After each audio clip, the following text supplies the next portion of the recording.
Tayindaşlar bugün Çislağa 2022 yıl 8. ayının 3. günü leksiyalarımızı devamlaştırmaz vatandaşım emdeki mavzu.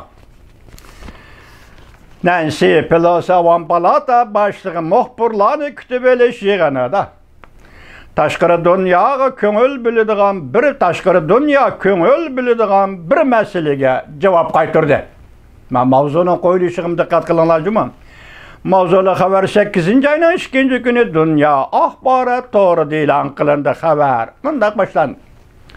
Amerika Koşmuş Ştatları Devlet Meclisi Avam Palata başlığı Nancy Pelosi Tayvan tabi vakti 3. günü prezident sayımın bilen bir prezident mahkemesi de matbuat bilen muhbirlar bilen uçuruşuş yığını ötküzdü.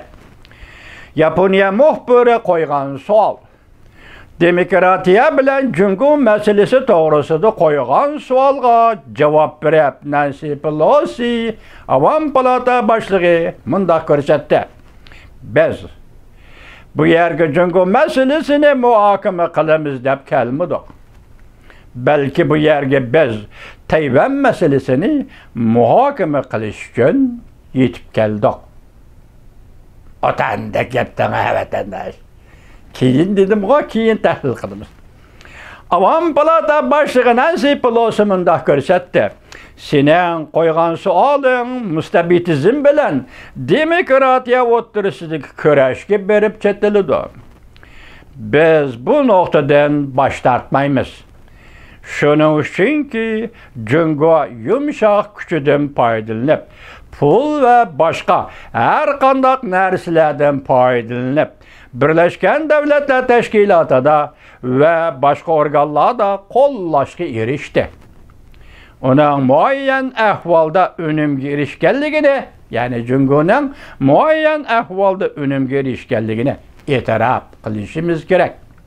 Avam Palata başlığı Nancy Pelosi yana mundaq ko'rsatdi. Biz bütün dunyoga jakarlaymiz ki Tayvan xalqi g'alaba qildi. Texmi köp demokratiyani qo'g'lashish g'ayrati ko'pchilik.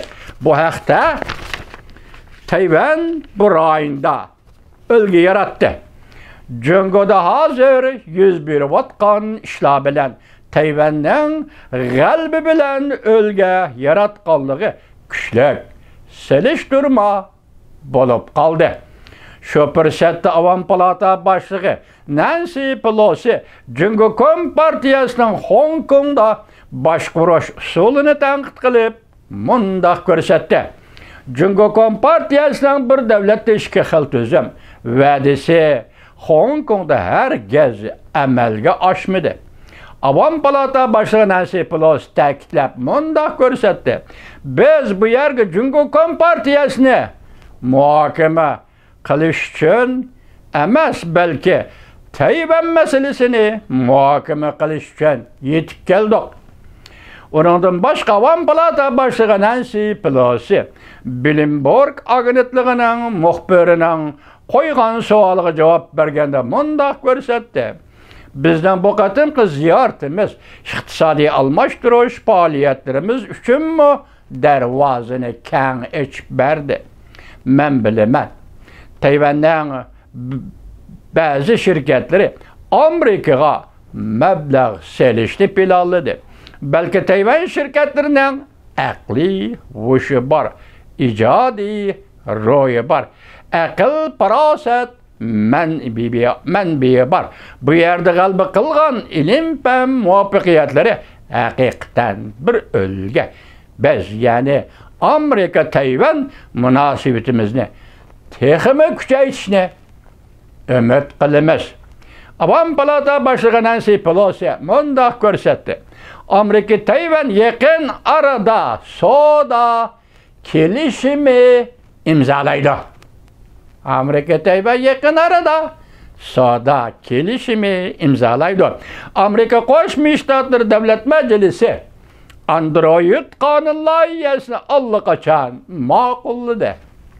Başta aytib Prezident Joe Biden imzo qo'yib bo'ldi. Ma'qulladi. Bu harakat Tayvan bilan iqtisodiy almashtirishni texmi zo'r bir fursat bilan ta'minladi.